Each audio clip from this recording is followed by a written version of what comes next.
Hey friends, if you wish to change the column with size in File Explorer, then it's very easy. But first of all, you will have to change the view type. Okay, I'll go to this folder since it has many files here. Change the view type and then make it details. Okay, now you can change the width because now you will see these columns. Okay, so go to the top and then simply drag the column.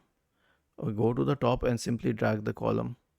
Okay, and you can also right click on it and remove certain elements or add certain elements, like you can add this element date created, or you can right click and remove this column for date created. Whatever is checked is present, whatever is unchecked is not present. Was this helpful? If yes, then please subscribe to the channel. If not, then let us know in the comment section of the video on how we could help you further. Thank you for watching this video and have a nice day.